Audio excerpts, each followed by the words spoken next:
We finished the Torah, and we're starting over again. And that's good news. The bad news is I taught you everything I know.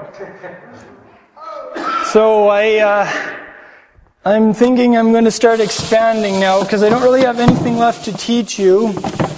So I found some extra etrogs here, and I thought I would, do some juggling for you and some other things today. Genevieve didn't even know that I could juggle. I used to be able to juggle in my teens. I learned how. So I'm just going to do a juggling act for you here today instead. Here, I need to warm up. That was your teen, no? Yeah, that was in my teens. See, so I'm going to juggle this morning instead. Yeah. See, so, yeah. So, I don't know, I don't really have anything left to teach. I thought I would do a little act with this is actually a coyote call, but it works well as a clown nose, see?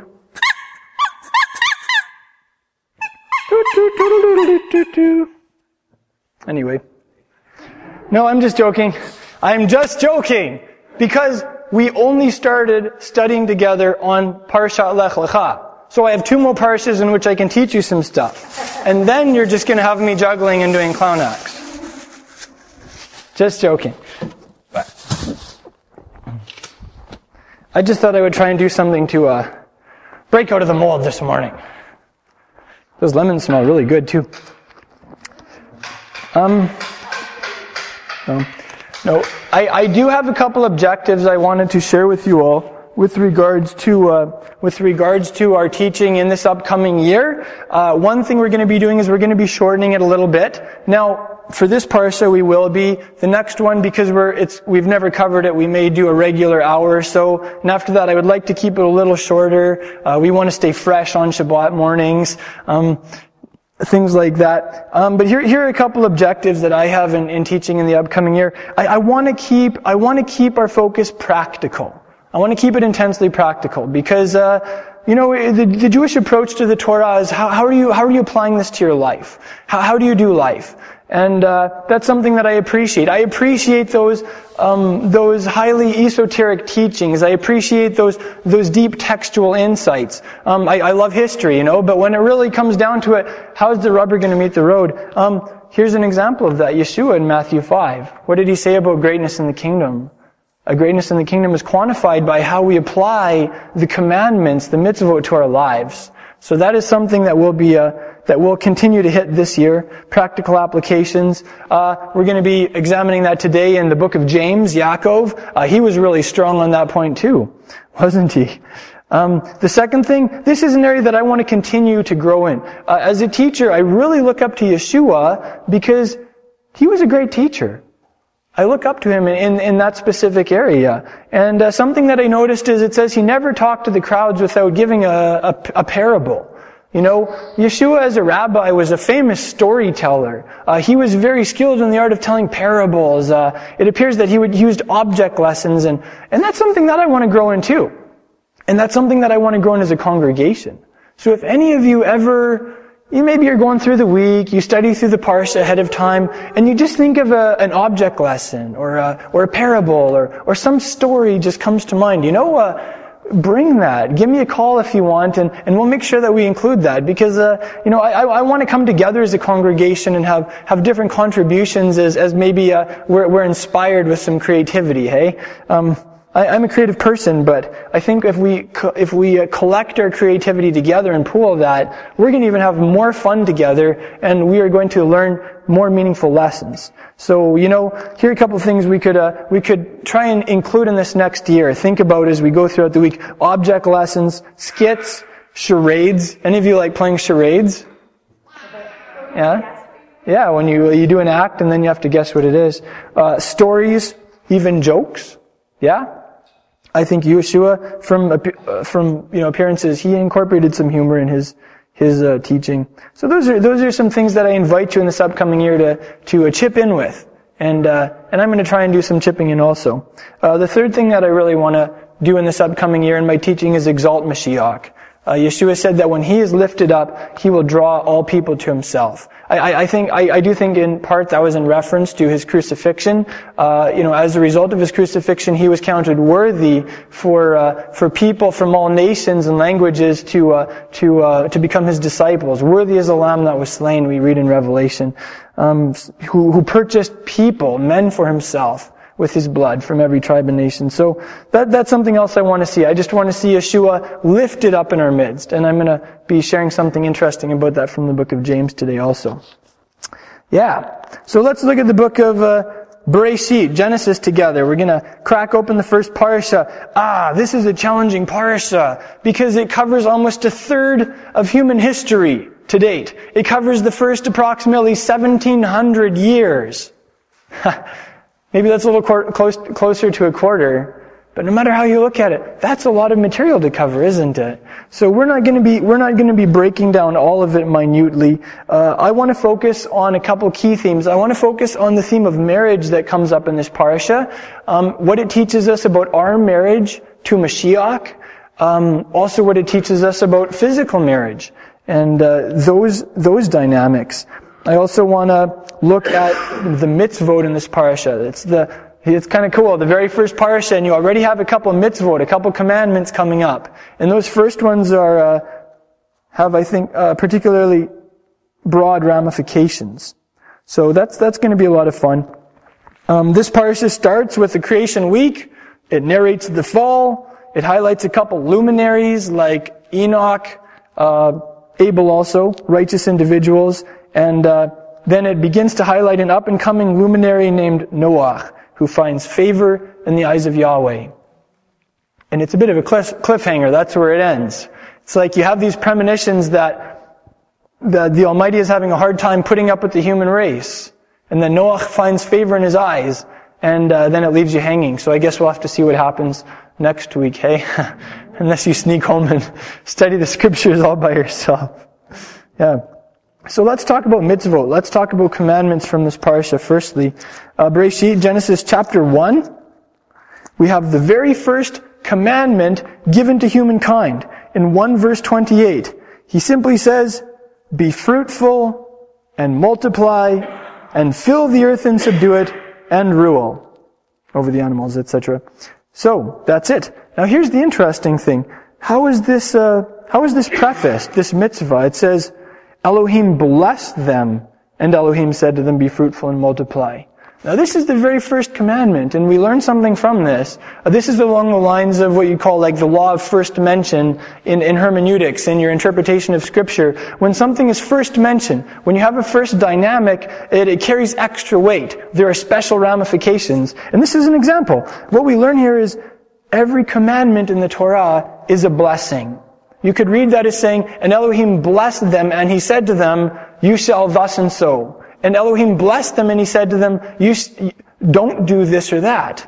And so as we read through the Torah, we can remember, every time he gives a commandment, that is a blessing. According to Paul, every commandment is good. And what a blessing, too, that he not only gives us commandments, but he empowers us through his Ruach HaKodesh, his Holy Spirit, to actually carry them out. To live in accordance with them. We read that in Romans chapter 8. Those who live in accordance with the Spirit, they fulfill the dictates of the Torah. And of course, we'll be delving into that in this upcoming year also. Some people, they kind of cast the law of God in a negative light. They would even suggest that it's a curse that Messiah came to redeem us from. And yes, there are curses in the Torah, in the book of Deuteronomy, for those who break them. But the Torah in and of itself is not a curse. The law of God is a great blessing. Every commandment we learn is a blessing. Yeah. So that's the first thing that we observe here. Here's a question for you. What was the Master's favorite title for himself? Did he usually refer to himself as the Son of God, or the Savior of the world, or the Mashiach of Israel? What was his favorite term for himself? The Son of Man. Yeah, Ben Adam in Hebrew. Bar Enosh in Aramaic. Why was Yeshua so fond of calling himself that? The son of Adam. I think perhaps he just wanted people to understand that he was a human, that he related very closely to people's humanity. That could be. I know Shaul really tapped into that. In Romans 6, he pointed out that Adam was a type of him who was to come. Also in 1 Corinthians 15, Shaul explains that Yeshua is actually the second Adam. So these things about Adam, they're also very closely connected with some things about Yeshua. Here's something notable. It says in verse 27, Elohim created Adam in his own image. In the image of Elohim he created him. Male and female he created them. So we notice something here. Adam isn't only male, as in a man. Adam is male and female together, as in man and woman together. This comprises Adam. This comprises full personhood or humanity. Yeah. So the question is, how does this concept of male and female apply to the Mashiach? Here's a thought along those lines. Just like Adam and Chava were blessed and charged with reproducing themselves, filling the earth, ruling, could it be that Yeshua and his bride are charged with that same mitzvah, reproducing themselves, filling the earth, ruling? Yeshua as the second Adam, and we as his bride too. I think that's highly probable. That's what I get out of that. What did Yeshua say? Go into all the world. It kind of sounds like fill the earth, doesn't it? What did Yeshua say? Oh, sorry, he said, yeah, go into all the world. What did he say? Cast out demons. I think that the parallel in these early chapters would be where it says, subdue the earth and rule. What did Yeshua say about casting out demons? If I cast out demons, then you know that the kingdom of God has come upon you. Wow. So we can just hear those parallels there.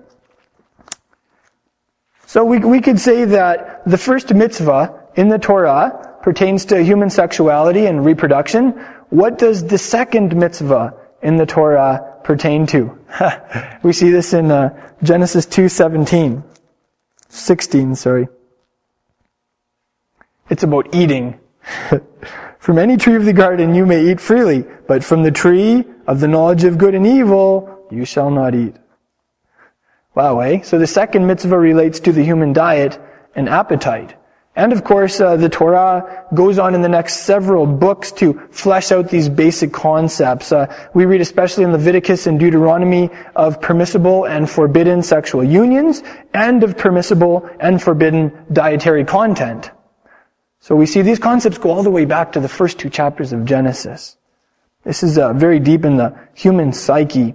Then in Genesis 1:17, we read the result of breaking this first mitzvah. 1:17 he says, Mot tamut. In Hebrew, you will surely die, is how it reads in English. What it literally says, like, mot means dying. It's in the infinitive case. And then tamut is you will die. So what it literally says in Hebrew is, dying, you will die. And that's how in Hebrew you say, you will certainly die. It's really emphasizing a point. But I think maybe it's saying something else here too. Maybe it's an insightful comment on what happens when our lives become totally absorbed in the physical world. It's like a living death. It's like ongoing. Dying, you will die. So you're dying until you're dead. You know what I'm saying? And you know what? Anyone who has wrestled with depression, anyone who has ever had suicidal thoughts knows what I'm talking about. It is like you are dying within, and if something doesn't change, then you are going to experience a physical death as the ultimate result. And that's predicted all the way back in the Torah. And thank God, Yeshua came to give us life. Yeah. Okay, here's a question for you. When was the last Shabbat? When was the last Sabbath? Yeah, it was last Saturday. That's correct. Now here's the question. When was the first Shabbat?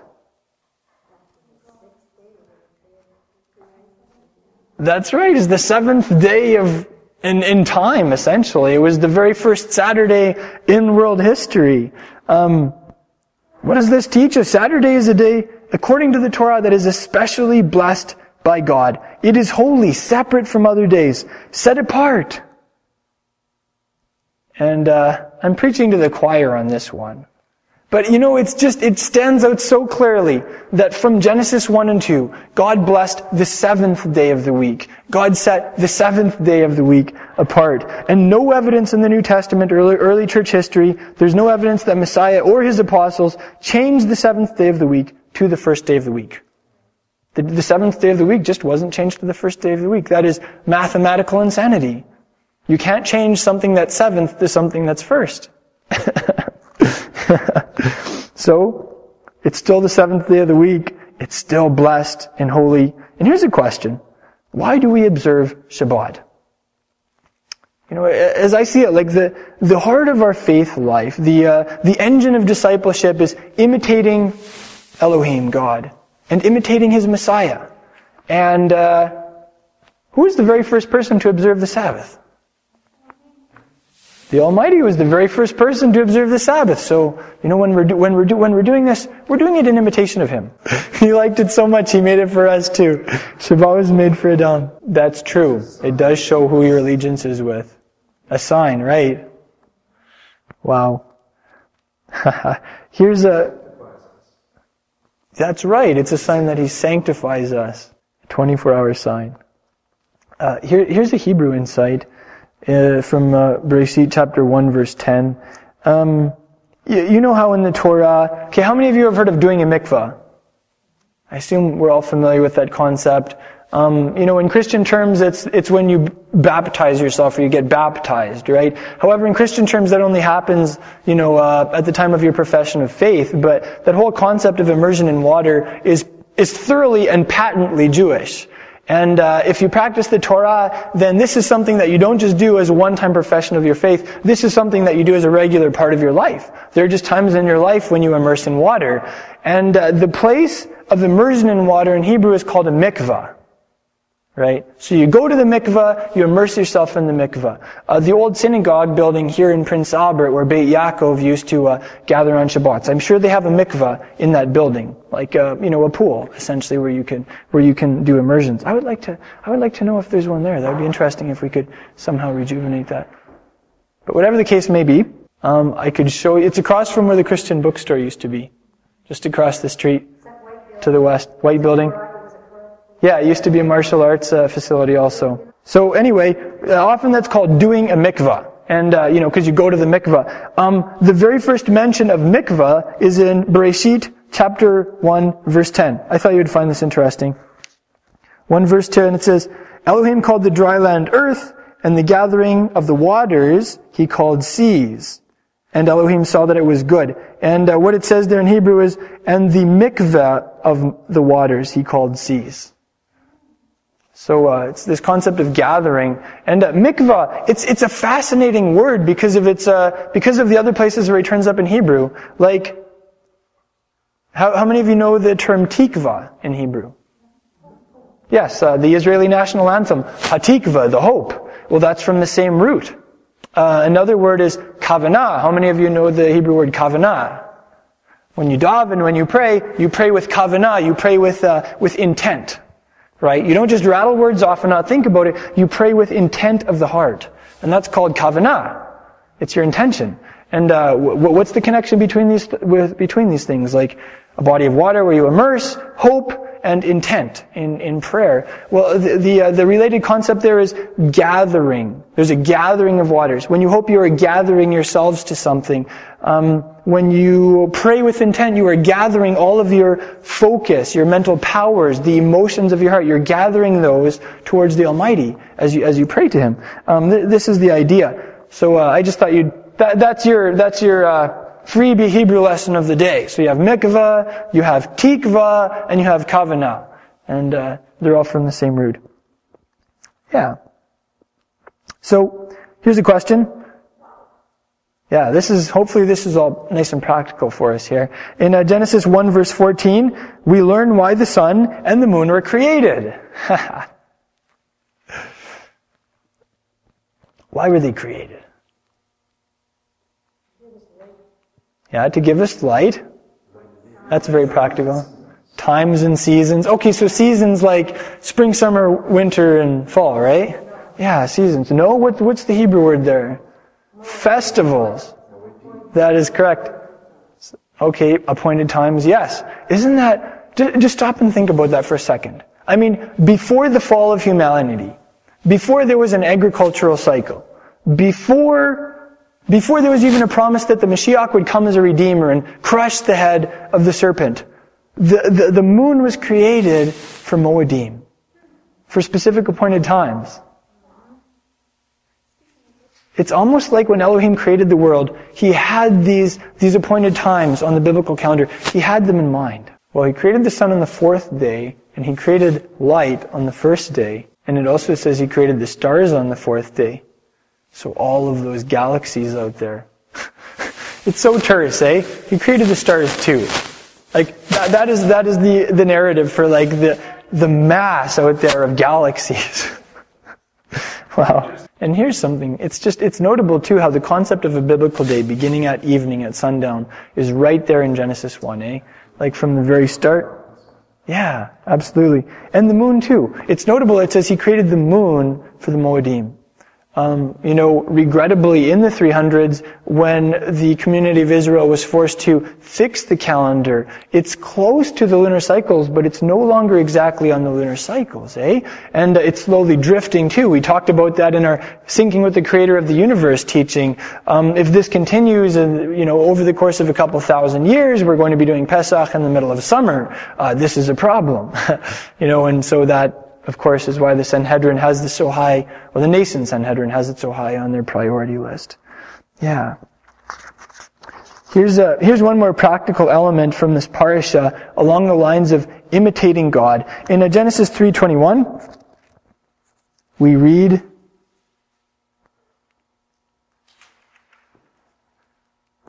Yahweh Elohim made garments of skin for Adam and his wife and clothed them. And traditional Jewish commentary has pointed out that He was the one who first clothed the naked. And that is why it's later commanded to clothe the naked. And when you think about it, what does clothing represent?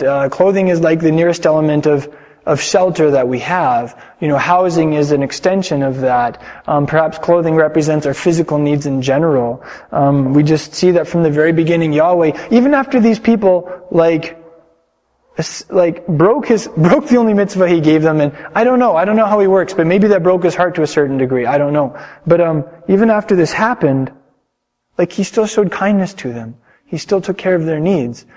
Even after, in some regards, they allied themselves with the arch enemy of the Creator of the universe, and maybe they made themselves His enemies to a certain degree, He still showed kindness to them. He was still generous. Maybe that's why Yeshua said, love your enemies. We see this element also in the early chapters of Genesis. Imitating Him. Here's the opposite of that kindness, that care, that generosity. In 4 verse 9, we have Elohim confronting the first murderer in human history, and with this question, where is your brother? And what does Cain say? Am I my brother's keeper?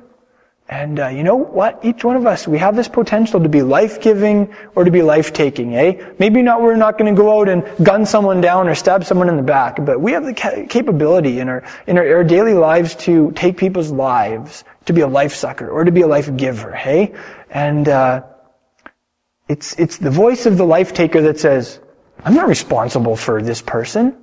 Why, that person's not my brother in Messiah. That person, I'm not related to them in the family of God. Nope, I'm not responsible for them. If those are our attitudes at any time, then that can be a danger signal that we may be falling under the wrong attitude or working in the wrong spirit. But when we have a spirit that says, yes, that person is my brother in Mashiach. Yes, that person is my sister in the family of God. I am responsible for that person. I'm going to watch out for and guard that person. We're moving in the right direction. We're walking in the opposite direction of where Cain was going. I don't feel like we exemplify that here, like Cain's attitude, but I have seen that attitude in the Messianic Jewish community. I have seen that in Hebrew roots people, where you focus on your differences and you divide and you think that you are more righteous than other people, so therefore they can't be a part of my life. And I just think that sounds like Cain. You know what I'm saying? Like, I'm not my brother's keeper. I'm not here to be responsible for my sister. I disown myself from the rest of the family. Like, that's a dangerous place to go. And maybe that's why the authors of the Brit Chadashah, continually said, let's encourage each other to keep gathering. Let's stay fervent in our love for each other. Let's encourage each other every day, and all the more as we see the day approaching, eh? So, I want to be a congregation that flies that banner high, that brings warmth and life to the Messianic community on a broader level. And I thank God I feel that. I feel that with us here. And I want to grow in that too. Yeah. The other significant area in this parsha that keeps coming up is the theme of marriage. And we learn in Breishit chapter 1 verse 26 that Adam, which is all of humanity, including you and me, is a picture of God. And that word there is tselem. It's actually it's the modern Hebrew word for a picture, a photograph, eh? And here's something interesting, like we learned, that wasn't just man, that was man and woman as one.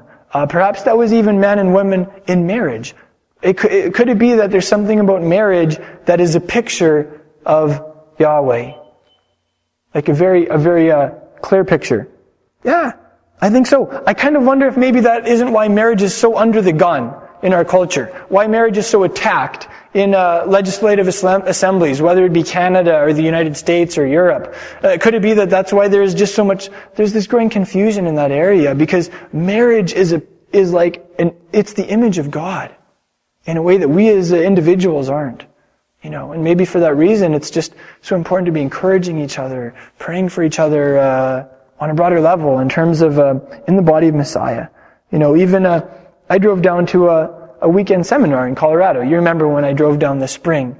It was a husband's conference, and I really needed that. I appreciate that there are men. In this case, it was Ed Harris and Scott Diffender who were organizing this seminar based on Shalom Arush's book, The Garden of Peace. And it was like, wow, we need more of this, because this is an area that so comes under fire. So we see that right from Genesis 1 that such is the case. Here's something notable in the Hebrew that you would notice in the English too. In Genesis 2, verses 1 and 2, it uses a verb twice, where it says, "Thus the heavens and the earth were finished," or completed, and all their array. It uses that same. The first time it says "vaychulu" in Hebrew. The second time it says "vaychal." So it uses the same verb. Here's the interesting thing. This is also the root of the Hebrew word for bride. Does anyone tell me what the Hebrew word for bride is? Kala, that's correct. We are going to be having a chatan and a kala in mid-November in the form of Colin and Hannah. So Hannah's going to be the kala, right? And here's the interesting thing. It's the same word as the word for completion. The heavens and the earth were kalad. You could say they were completed. And it's also the same root as the Hebrew word for all, kol. We probably all know that one. We do now. Kol, right? Everything's okay. Kol beseder, right? There are lots of examples of that. All of us, kulanu, it's from the root kol. So what does this teach us? We could probably just contemplate that one thing for an hour, hey? But what we see here is from the very beginning, at the creation of the heavens and the earth, we see a God who is thinking about the bride. Perhaps the universe was designed as the home for the future bride, as the stage for the drama that was going to play out between the bride and the bridegroom who was going to come for her. That's how a romantic reading through the first chapters of Breishit would take it. Oh, yeah. Maybe that teaches us something about brides in general too. There's something about a bride that completes her husband. There's something about a bride that is designed to be her husband's all. We have these connected words, eh? Adam, in 2 verse 15, Adam had a mission in the garden. It was a twofold mission. It was to, how does it read in your translation? Here it says to cultivate and keep it. And I think the relationship actually between Adam and the garden is similar to the relationship between husband and wife. Maybe this is just something I'm learning about. And the Hebrew words, I really appreciate the Hebrew words for this. The Hebrew word for cultivate is la'avda. Everybody say la'avda. It's the word to serve. Adam was placed in the garden to serve the garden, to work for the garden, to cultivate the garden. Could it be that there's a role where husbands do that for their wives also? Just like Mashiach serves the bride. What's the other word here? The other word is l'shomra. Everybody say l'shomra. What's that one? Mike, I think you might have said it. Yeah. To guard, to protect, to keep. So again, we have that same idea. It's a picture of Yeshua in us. It's a picture perhaps of a husband's role also. In 2:23, Adam says to Chava that she is etzem me'atzamai uvasar mivsari, a bone of my bones and flesh of my flesh. And what does bone represent? I hope there's something deeper here than just a physical application like, wow, he took some of the stuff that I made of and he made this woman, I wonder on a deeper level what it's saying, on a soul level. What could bone represent? I think bone could represent identity, yourself, your very essence. Your bone is at the core of your being, really. And that term comes up in Hebrew also. When it talks about the self-same day, it says, ba'etzem hayom hazeh would be an example. So here's what maybe we could hear Mashiach saying to us as his bride also. Maybe he's saying, my identity is wrapped up in you, my bride, and your identity is wrapped up in me. The bone, the concept of identity at the core of what you are. Maybe that's what he's saying to us. Maybe he's saying, I love you as my very self. You are essence of my essence. You are substance of my substance. You are part of me, and I am part of you. In Hebrew, this phrase, bone of my bones and flesh of my flesh, this is what it connotes. This is what we hear Mashiach saying to the bride as the second Adam. This is what we hear the first man saying to the first woman. If you ever at a loss for what to write in a card, say to your wife, just go and think about this phrase, bone of my bones and flesh of my flesh. And you know what? You're going to get something really meaningful out of that. And you're going to be right in line with Adam from the beginning. So look no further than Adam's first words if you need some affirming words for your spouse. I want to talk about, Adam. You see, Adam had some real triumphs already. He had some points where he just shone, and Adam had some struggles too, all the way back in the first couple of chapters. Specifically, you look at the male side of Adam, the man. Genesis 3 verse 1, enter the enemy. There is an enemy in the garden. And here's the question. When Eve was being accosted by the serpent, where was Adam? It could be that he was right there. In verse 6 it says that she gave to the man who was with her, Ima. It's hard to tell if that means he was right there at her shoulder, if he was just, with her in the garden, whatever. But in either case, this was Adam's first big failure. And I think it's something that males perhaps especially have wrestled with ever since. I know that I have. Either Adam is just standing there watching this thing happen, or he's gone. And either case doesn't look very good. Maybe somewhere else in the garden, absent. Maybe Adam was on a business trip. Maybe he was busy watching football. Maybe he was out for a beer with his buddies.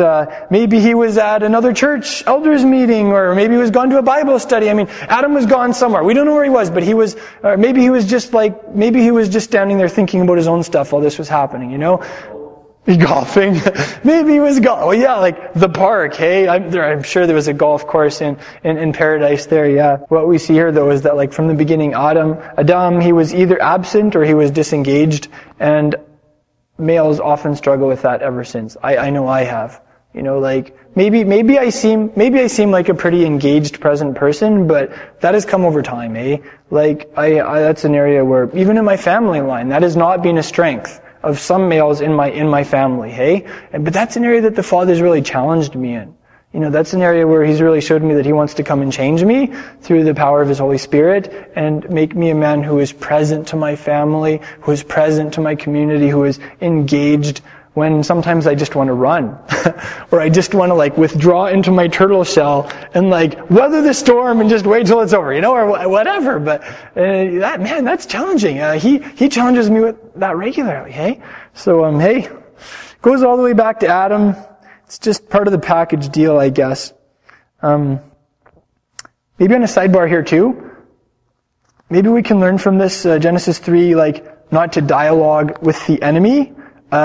I think it's better to just refute and rebuke the enemy or ignore him and walk away. But like, don't dialogue with him as if he had deserved an intelligent answer. Maybe that was Chava's first mistake. Satan may be intelligent, but of all the beings in the cosmos, he also displays the highest level of insanity. And he does not deserve an intelligent response sometimes. To end on a high note though, in classic Hebraic tradition, after the fall, we see Adam naming his wife Chava. Jewish tradition has pointed out that this was a very good act on his part. It was kind of like him saying, it's kind of like him giving her a name that was affirming, that was encouraging, that was saying, you know what, even though we just totally blew it and we fell, you are the mother of all the living. Kind of focusing on the good, and I appreciate that.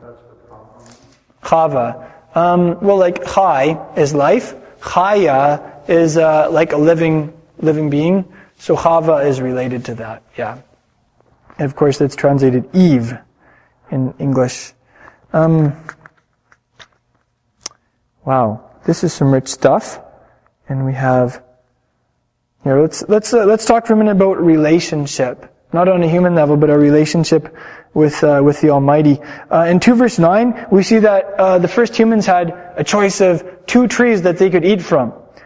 The tree of the knowledge of good and evil, or the tree of life. And when I think about the tree of the knowledge of good and evil, I think that is a tree that we can still eat from today.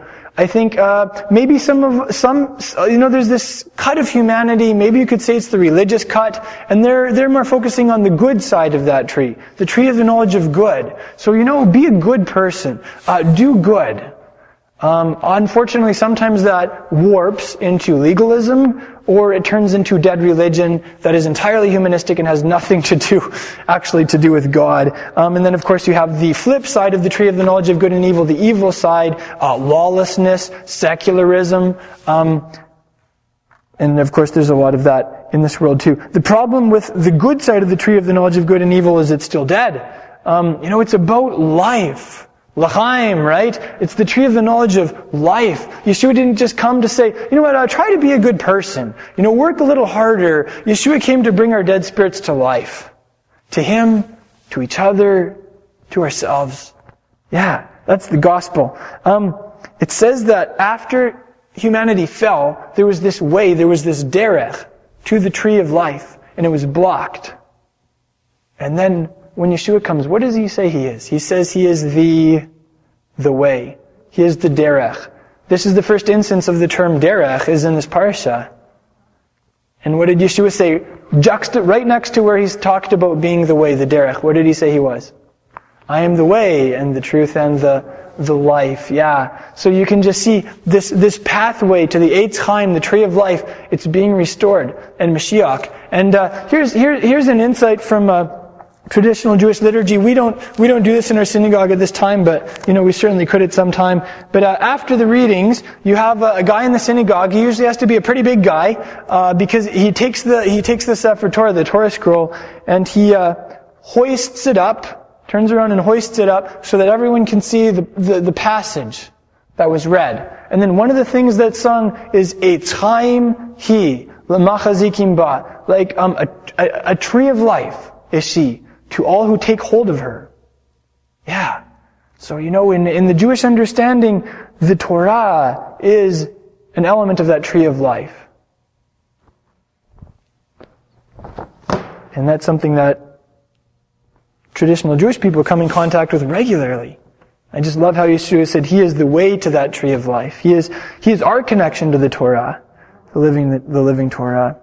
In 2:24, Genesis 2:24, we read about Adam and Chava cleaving to each other, Adam to Chava, and the Hebrew term there is davak, and it means like to attach, to stick, to cleave. The modern Hebrew word for glue is devek. Everybody say devek. It's the same word, hey? So it's like Adam and Eve are just glued together. They are really stuck together, with crazy glue, maybe you could say. So anyway, that term is also used in the Hebrew translations of the Brit Chadashah in certain instances.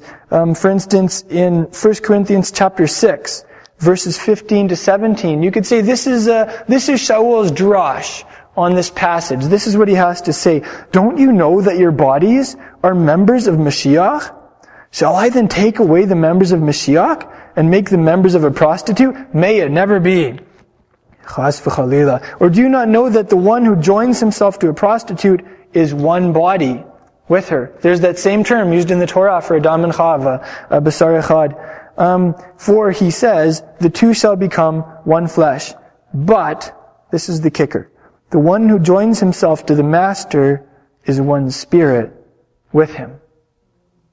So that's where this becomes so real in our spiritual lives. Like this picture of married couples coming together, being glued together in this strong bond. It's a picture of the relationship that we can have with the master. We can join ourselves to the master on a daily basis. We can experience like a deep bond with Yeshua. We can have our identities merged in Him, our inner essence with Him. We can become a part of Him. He can become like the innermost part of us. It's the idea behind this. And in my own contemplative life, I've really been asking Yeshua to teach me lately how that works, what that looks like. How can I be like bonding with the Master on a daily basis? How can I be like just submerging myself in Him? How can I be just having Him as like my innermost essence, as pictured in marriage? And that is an area that I really want to grow in. Not just doing Torah, but being one with Mashiach, experiencing that union. I see that as the very heart of our spiritual lives. Here's a question that Elohim asked Adam, and that maybe He asks humanity on a regular basis. Maybe this is like a cry from His heart. In Genesis 3 verse 9, He says, "Where are you? Ayeka." And I wonder if His heart doesn't cry out to humanity in that regard today. Where are you? I don't know. What if He would just kind of pop into your life all of a sudden and just say, "Where are you?" once a day, unexpectedly. Like, where would your mind be at that split second, hey? Woo! I'm telling you, sometimes I'd be like, I am way over there. or like, excuse me, just let me get out of wherever I am, and then I will answer that question. You know what I'm saying? But I mean, if you just want to have a spiritual practice to try every day on a regular basis, just stop and ask yourself once a day, if He were to ask me where I am right now, what would I say? Or maybe He is asking you right now, where are you? What are you saying to Him? Maybe you could even I'm just thinking out loud here. Write it on a sticky note and put it somewhere where you walk past a time or two a day, and just take that as from Him. And maybe that would give us a higher level of spiritual focus, eh? Let's look at the book of Yaakov, James, together for a couple of minutes here. The first thing I want to point out is that this book should not be called James, and this man should not be called James in English. His Hebrew name was Yaakov, which in Greek is, however it is you say, Jacob. And in the other instances in the New Testament where there is a person named Jacob, he's called Jacob, but here the brother of the Master is named James. Does anybody know why? Because of King James. Yes. King James was not in the Bible, and somebody wanted him in the Bible, so they just decided to change Jacob to James. If you ask me, that is taking unwarranted license with the Scriptures. So you can remember, this guy's name was Jacob. His name was Yaakov. It's a good Jewish name. Whereas James is not a Jewish name at all. As much as I I know some guys named Jim, and I really like guys named Jim, right? But I'm pointing that out not to be a stickler, right? But to point out that when it comes to tradition is very strong. And people will often bend the rules, they will cover over truth, they will go along with the flow, not to, don't rock the boat, just to preserve tradition. So, we have 500 years of calling the Master's brother the wrong name, because some translators did it that way. over 4 centuries ago. That disturbs me. I have to admit that disturbs me. But you know what, like, human tendency, we can see that in all areas of religion. Anyway, Yaakov, what does he call these early believers in the very opening lines of his epistle? He calls them the 38,000 denominations of Christianity, correct? He calls them Christians around the world, correct? Okay, I'm just checking here. What does he call them? To the 12 tribes who are scattered abroad. Why did he call them the 12 tribes? Maybe because they were? The 12 tribes of what? The 12 tribes of Israel. Yeah. I know, I think that would be a verse to just sit and like meditate on for a whole day and just let it filter into our consciousness. That he doesn't here call them denominations of Christianity. He doesn't call them Christians even. He calls them the 12 tribes. Yeah. James 1 verse 1. So they were scattered, and so you're right, so they were scattered historically, and that also indicates that he saw those early Messianic congregations as being like a fusion of them coming back together. Okay, we're gonna probably go about 5 more minutes here, and then we'll wrap up. I love it. In 1 verse 19, he says that it's a good idea to be quick to Shema. Quick to Shema. You know, when you think about it in terms of Shema'ing, it just kind of gives it added meaning. A very practical way to be quick to Shema is to learn to just ask questions. You know, care about people, ask questions, and listen. That's a good practical application in a conversational contexts. 1 verse 21, he talks about receiving the word that has been implanted. And that's the same term that we use when we bless after the Torah readings. Who has implanted eternal life within us. Yeah, I think there's a connection there, because Yaakov, of course, he was very familiar with those blessings. He said them every Shabbat for the Torah readings when it was his turn to read. I love his analogy too. We already touched on that, but in saying that the Torah is a mirror. So if you want like an analogy for what Torah study looks like, the best analogy you'll have is gazing into a mirror. Why is that? Because when you gaze into the mirror, you see what you look like. You see who you are.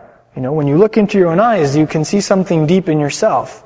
When we read the Torah, we're getting a picture of who we really are in Mashiach. We are seeing the stuff we're really made of on a spiritual level. And of course, he goes on to say, you know, don't just gaze into the Torah and then walk off and forget it. Go and do the stuff in the Torah. And I'm quite sure he was talking about the Torah there. Here's something interesting. For some reason, Yaakov thought that he felt the need to qualify the term Torah. He talked about the complete Torah that brings freedom. Did you notice that? That tells us something. It tells us that he must have thought that there was a version of the Torah out there that was incomplete and that didn't bring freedom. Yeah. And you know what? That's still true today. All Torah, let's say, isn't the same. There is a complete Torah through Messiah, based on the New Covenant, that brings freedom, as it's communicated in the Holy Spirit in a life-giving sense. And then there's also an incomplete Torah that can bring the opposite of freedom. And I think it's smart to discern between the two. 2 verse 2. This is how it reads in my translation. If a man comes into your assembly with a gold ring and dressed in fine clothes, and there also comes in a poor man in dirty clothes, guess what the Greek term there for assembly is? Yes, synagogue. It's the Strong's Greek word 4864, synagogue. There's about 60 times where this term is used in the Greek manuscripts of the New Testament. And in all of them, they're translated synagogue, except for here. Yeah. It seems like there's some type of agenda to cover up the fact that Jacob saw these gatherings of believers, whom he identified as the 12 tribes of Israel, as gathering in synagogues. That's kind of cool, though. Stop and think about it. We're in a synagogue right now. Biblically, we are in a synagogue. Christians around the world, when they meet in a church, what they don't know is they're actually meeting in a synagogue. According to James 2 verse 2, you know. I like that. 2 verse 10 is a verse that has been highly misinterpreted. 2 verse 10, he says, whoever keeps the whole law and yet stumbles in one point, he has become guilty of all. What's the pop interpretation you've heard of this verse? The pop one that I've heard is, well, see, if you even break one commandment, you're breaking the whole thing. So just don't even bother doing any of it. Don't even try. How many of you have heard that? Yeah, that you know what? That is like the only way I've heard that verse interpreted. But when you read it, that is not his point. What he was saying there is like, guys, what does he say in verse 12? Speak and act as those who are going to be judged by the law of liberty, the Torah that brings freedom. There's a big difference between being like mercy-oriented and judgment-oriented, isn't there? Just two more like very Hebraic things that pop up here. 2 verse 19, he says that you believe that God is one. You do well. He's referencing the Shema there, hey? You believe that He's Echad. It's like all of a sudden when you start saying the Shema on a daily and a weekly basis, you understand what he's talking about. And then 2 verses later he says, wasn't Abraham our father, wasn't Avraham Avinu justified by works? So we see here again that Yaakov saw all believers like around the world as having a common forefather in the faith.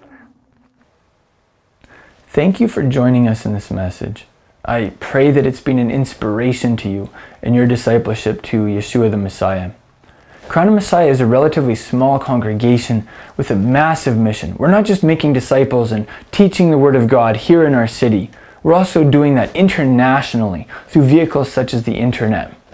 It is our joy to offer you these messages for free at absolutely no charge. At the same time, we do have ongoing overhead expenses. It costs us something to produce these teachings and get them out to you. And we would appreciate it if you would, in turn, support our work in a practical way. Help us cover some of our basic expenses. You can do that by going to our website, crownofmessiah.com, and going to the donate page, where you can make a one-time donation or you can set up a monthly automated donation. I'm reminded of the words of Yeshua's apostle Paul in Galatians chapter 6. He said, let the one who is taught the word share everything good with his teacher. So if you're being taught the word by us, we would appreciate it if you would take the words of Yeshua's apostle seriously and make some type of return for the blessing that we are giving you for free. That way, we'll all be in it together, and we will be a team accomplishing the mission that Yeshua has given us. And you will go from only being a receiver to also being a giver. If you're like most people, finances are tight. We understand that. Finances are tight for us too. That's why we need people like you to come alongside us and to back us in the work that Yeshua has called us to do. Thank you so much for making that donation at crownofmessiah.com, and thank you for becoming a team member with us. We appreciate it.